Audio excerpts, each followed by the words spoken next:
Hey everyone, welcome to Royce Sports. I am your host Royce, and on today's video, we're going to be talking about Blade exclusivity, as well as some games might be arriving in 2024 that you might not have expected. So, let's talk about it.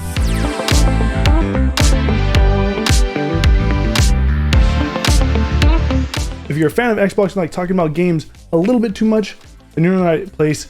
Be sure to hit that subscribe button. And today we're going to be talking about Blade exclusivity. Let's get this topic out of the way. And it's probably going to be a kind of a hefty topic. But as you know, during the Game Awards, Blade was announced and everyone lost their mind, right? Because it's had Bethesda, it's Arcane Leon, the A-Team, the guys behind Dishonored, and the guys behind Deathloop, doing a game that is a passion project for them, something that they really want to do, and it's a character that a lot of people are excited about. It's a very exciting thing to see something like this, and it's very exciting to see Xbox get their own superhero. Finally, it's about time, right? Well, there seems to be a little misstep going on here, which is the question of its exclusivity. The question of whether or not Blade is coming to PlayStation and Xbox and PC, or if it's going to be an Xbox ecosystem exclusive, meaning Game Pass, PC, and Xbox.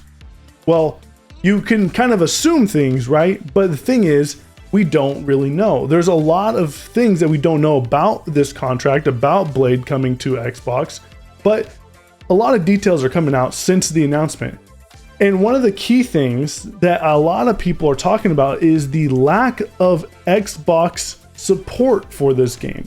They are not shouting from the rooftops that they have acquired this. They did not put this on their Twitter page. They didn't retweet this. They didn't like it. They did nothing. It's just barren. On the trailer itself, there is nothing stating Xbox anywhere. In fact, it just says Bethesda. But since then, there has been a little bit of more extra tidbits that have released. Aaron Greenberg himself even posted this image as his profile picture, which, as you can see, it is Blade giving a thumbs up with the Xbox logo in his glasses. Now, this could be a sort of nod to Xbox fans to kind of let them know, like, hey, this is going to be Xbox exclusive, because he took this down shortly after. Maybe Xbox told him to remove the image because there is something else going on here. Maybe the reason why we haven't gotten anything from Xbox declaring whether or not Blade is an exclusive is because of the ongoing trial with the Ninth Circle and FTC, them trying to get this Activision Blizzard deal canceled, right? So maybe that's why they're refraining themselves from trying to commit to this game being exclusive. There's also more talks about this from Stephen Totilo. He actually went and he did an interview. There's a very interesting interview that he had with the head of Disney's gaming, Sean Shopto, and he had a lot to say, not just about Blade, but about a lot of things. He talked about KOTOR, he talked about working with Square Enix, he talked about working with Eidos and Crystal, and he even talked about the Indiana Jones deal and how that went about. And these are some of the things he had to say in regards to that, because it is kind of related to Xbox. On renegotiating the Indiana Jones game's terms at the request of Microsoft to make it Xbox PC exclusive after Microsoft bought its development studio, with Xbox still being one of the bigger marketplace for games, we didn't feel like we were going to be overly exclusionary. We felt like it's going to reach a broad set of folks, and we felt financially and strategically for the game that made sense at the time. He kind of explains as to why he's okay with Indiana Jones being exclusive. But he also talks about the passion behind the idea of what they pitched to them, and they really enjoyed it a lot and they liked it, and that's why they ended up going with what they wanted to do in the first place. And then, like they said here, Microsoft kind of showed them, hey, these are the metrics, these are what this game will do, and Disney said, here's a big old thumbs up for you right there. Go ahead and freaking send it, dude. And that's exactly what they did. So what about Marvel, right? Because that's the important thing here, right? Indiana Jones, I don't think is as big as certain Marvel characters. Obviously, the newest Indiana Jones movie was considered a flop, but regardless, we can look at Sony and we see that Sony has Spider-Man exclusive, and probably the number one superhero of all time in regards to popularity. He's probably up there with toe and toe with Batman and Superman. Like, that's how popular Spider-Man is, and they let him be exclusive to PlayStation. And now I'm gonna hear it again, and I hear it all the time in every single video. Sony does not own the rights to Spider-Man. They do not own the rights to Spider-Man. They only own the rights to the movie version of the character, nothing else. Everything else is owned by Disney and Marvel.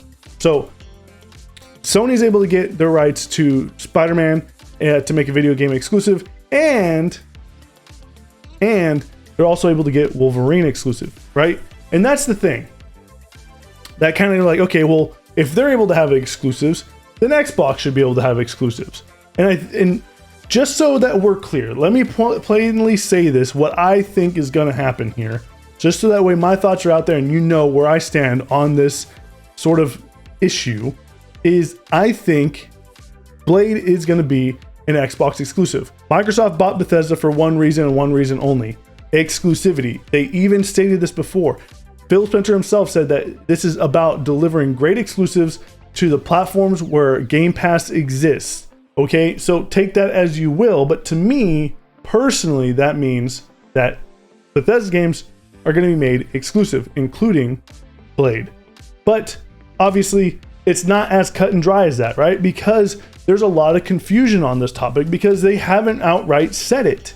They even addressed this issue with Steven Totila asking the head of Disney Gaming what he thinks about this. Did you manage to ask him about Blade and exclusivity? We spoke before it was announced. He only hinted to me that I'd be hearing about another dream project that came more from the studio involved than from Disney, a la Indie 2. But the reveal was hours later, and when I followed up, Disney told me that's a question for Bethesda. So that is another thing that comes into mind. Like, why is it not up to Disney? Disney owns the IP. So they probably know that it's exclusive, but they can't say it because of marketing and all this stuff is going over to Xbox and Bethesda. And because Xbox owns Bethesda, therefore they can do whatever they want with it. If they want to make it multi-plat, they could. But I don't think that is going to be happening. I think that it is going to be exclusive. But the question also lies, why are we having this conversation? Why is this a conversation that needs to be had? This is not something, as a fan of this game, you should be wondering, because you should already know. When you see Bethesda, when you see Arcane Leon, when you see that, you should already associate that with Xbox. Xbox should already associate that with it being exclusive to the platform. That is a given, right? Except that's not the case. It's not just Blade people had questions about. It's also Elder Scrolls 6. It's also Indiana Jones itself. And it's also Starfield, right? When all these things were going down, you know what happened? It would have cleared up a lot of things if Xbox would have came out and just simply said, this is not going on PlayStation. It's going to be on Xbox and PC and Game Pass. That is it. And then just walked away. That's all you need to do. Mic drop moment. Boom. All right, shut up. We don't need to have these conversations. It's that easy, but they're not doing that. And it blows my mind that they are not clear about this, that their messaging is not clear and upfront, because that is a big issue that we're going to continue to receive until Elder Scrolls 6, until Fallout 5, until all these games down the line. Is, where is this game coming? Is it coming to another platform? Because we don't know. As fans, you don't know, because you would think that Cuphead was exclusive, but it was only a timed exclusive. You would think that Ori was exclusive, but then they brought it to Switch. Like, when does it stop being for everybody and for having it be exclusive to the platform? Because that's what drives sales. That's what drives engagement. That's what me as a user finds value in your product when you have great exclusives. Like, why is that not a thing that Microsoft can wrap their head around? They always try to be the nice guy instead of just trying to do right by you, the consumer. And before you start saying like, oh my gosh, like exclusives are bad, this and that, I also got to clarify this as well, because this is how the internet works. They don't understand what my point of views are on these things, and they will come into the comments and say stupid shit all the time. This is my point of view on exclusives. Do I think exclusives should exist? No, I don't think exclusives should exist. I don't think exclusives are good for consumers. I want to be able to play God of War on my Xbox. I want to be able to play Spider-Man on my Xbox. I want to be able to play Final Fantasy and Ratchet and Clank and all these wonderful exclusives that PlayStation has on my Xbox. Is that reality? No, that is not the reality. And it wouldn't make sense to do that. Business-wise, right? In the world that we live in, that is not a way for you to make money. It's just not. And that's just plain and simple, right? Like there's no, if you have an Xbox and there's no exclusives on it whatsoever, you can play just only third-party games. What is the point of having an Xbox? Not only do I think that exclusives are not cool, I don't think what Xbox is doing where they get a known IP that already exists on previous platforms and then making it exclusive to their platform is cool. I don't think that's a cool thing to do, but that's what they do. That's what they're gonna do, right? That's what's gonna happen with Elder Scrolls 6. And it's gonna happen for many more IP like Doom and everything, right? Those IP that you love playing, you're gonna only be able to play them on Xbox. Does that suck? Yeah, it sucks. But guess what? That's reality. That's how it is. Because they need to bring people to their console. They need to have you as a consumer for buying the Xbox feel special for buying an Xbox, because that's how exclusivity works. And when you have situations like this where Blade is being announced and there's questioning of where it's going because Xbox likes to just randomly put other games on other systems, we have an issue. And the fact that they're not coming out and stating that is an issue that I don't agree with, because we should know if it's exclusive, because exclusives are important for us. It is important to drive your console forward into the market. When you look at your competition and how they do exclusivity, with PlayStation, it's very clear and simple. If you see a PlayStation logo, it's probably gonna be exclusive. In fact, they do such a good job at making people believe that they're exclusive that I even had friends who thought that Hogwarts Legacy was gonna be exclusive because they had marketing rights. I had friends who thought Destiny was gonna be exclusive because they had marketing rights. That's how powerful Sony's exclusivity thing is. They have such a grasp on exclusivity that the moment there's a PlayStation logo behind something, your mind automatically thinks PlayStation just got another exclusive. Now that's what Xbox needs to compete with.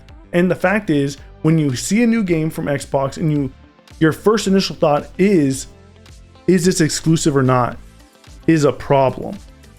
But the thing is, Xbox has always had issues with messaging. Even last week, there was a debate on whether or not Xbox is going to go third party or not because of things that Tim Stewart said, right? This is what Tim Stewart said.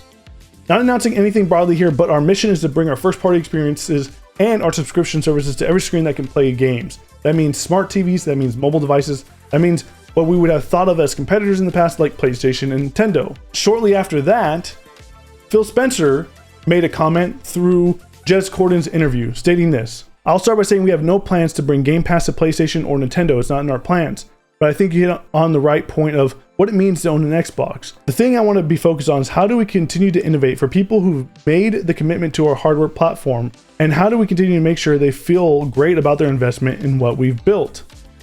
So this is what I was talking about earlier. You want to be able to make people feel special, but there's an issue right here, is that you're not in line with what the CFO is stating. The CFO is stating the exact opposite of what you're stating. And that is an issue for not just the consumers, it's an issue for your fans, it's an issue for investors, because you're saying one thing and then your CEO is saying another. And I get it. If you believe Tim Stewart, you're not wrong. You are 100% right. If you believe Phil Spencer, you're not wrong. You're 100% right. And the reason why you're right is because they're probably both thinking this is the plan, right? And because of the issue of Xbox not talking to other portions of their brand and not making sure that everyone has one single vision, this is what you're getting. You're getting confusion. You're getting one person thinking something and then the CEO thinking, oh yeah, this is the plan going forward now. Well, it doesn't seem like Tim Stewart got the PowerPoint because he's out here saying other things. And that is a problem. Communication is key. And what you're communicating here to me as a consumer is, well, Xbox might not be around anymore, so we're gonna have it on everything. And it's like, okay, well, what's the fucking point of owning an Xbox then? because I want to feel special for buying an Xbox, because that's how things work. And if you get upset about this idea, welcome to gaming. Welcome to not just gaming, but subscription services as just a whole. Because do you ever sit there on Netflix thinking, why can't I watch The Mandalorian on Netflix? Why is that? Why can't I get some of the DC shows to come to Netflix? Why isn't The Boys on Netflix? Why do I have to go and buy Amazon Prime to watch Invincible? That's the whole point, is to drive people to your service. And that is why exclusives exist. There's never going to be a world where I'm sitting there, sitting on Netflix, and I have all of The Mandalorian and all the Marvel shows and Ahsoka and Obi-Wan on Netflix, because guess what? Disney Plus exists, and they're using that to get you to subscribe to their service.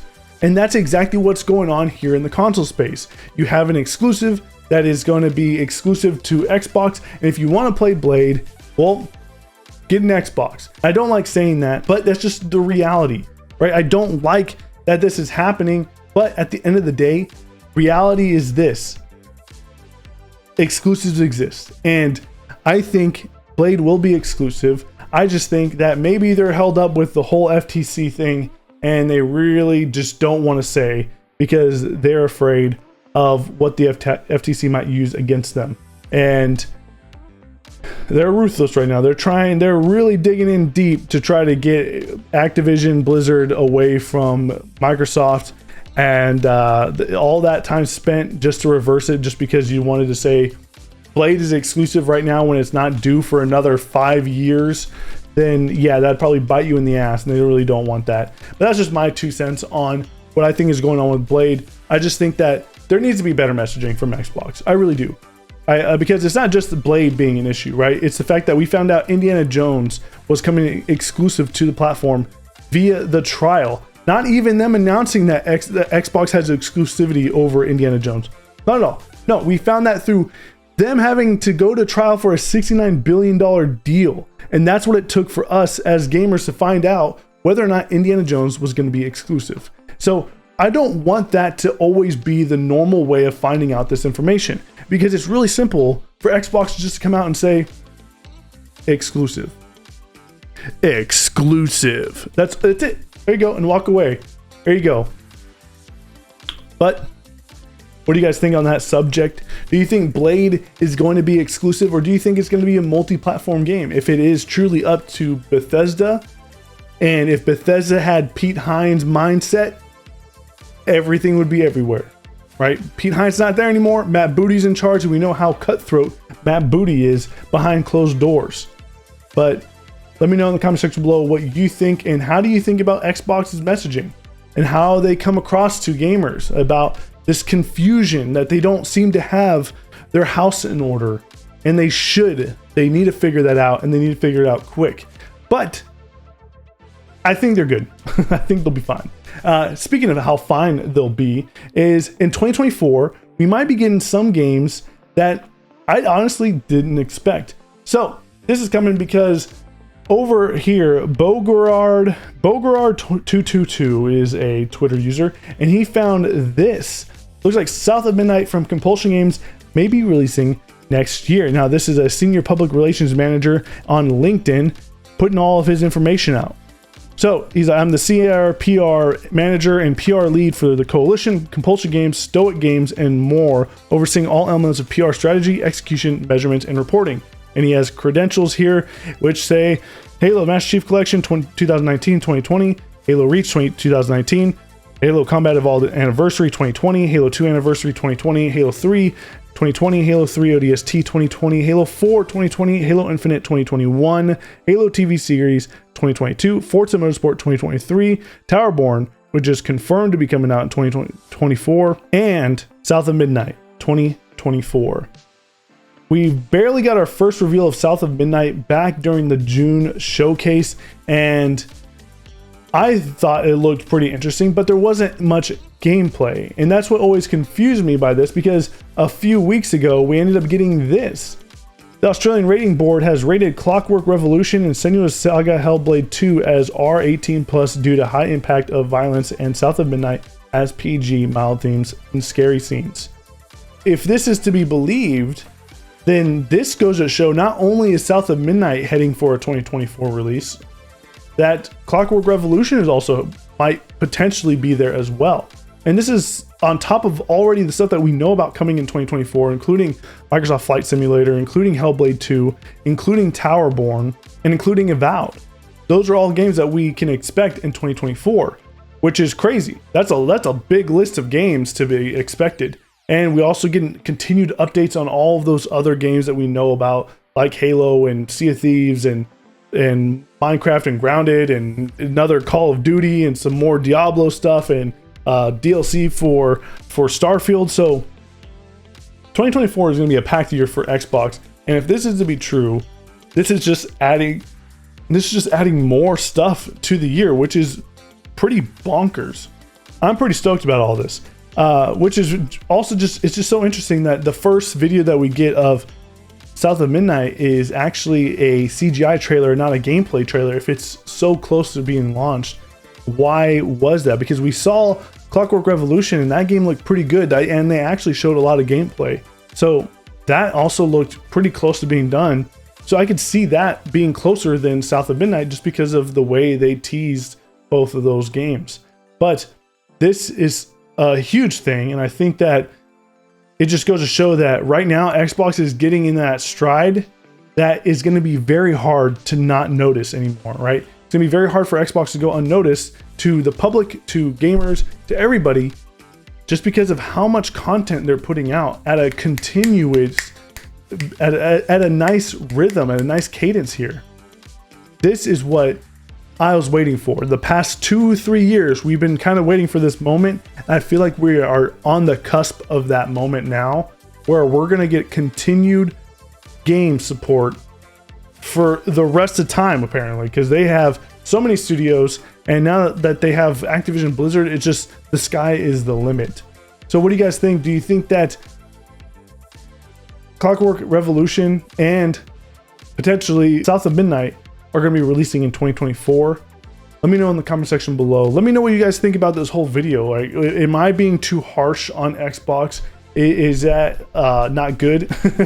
Do you think that maybe I need to lighten up a little bit and just know that Blade is exclusive?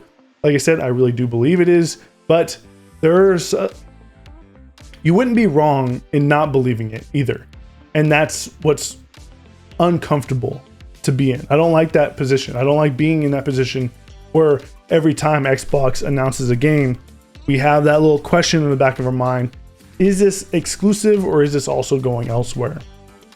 But thank you guys for stopping by. I appreciate it. Leave a comment, drop a like, freaking just hit that subscribe button. Notification bell is going to be somewhere down there as well, and you can hit that. You can follow me at the Royce Reports on Twitter as well to know whenever I post a video, because it's all random, because I haven't found a good rhythm. All right, I'm working on it, because rhythm is the dancer. Rhythm is a dancer, and don't you forget that. All right. But thank you guys for stopping by. I appreciate it. And I'll be seeing you guys on the next one. And remember, take it easy.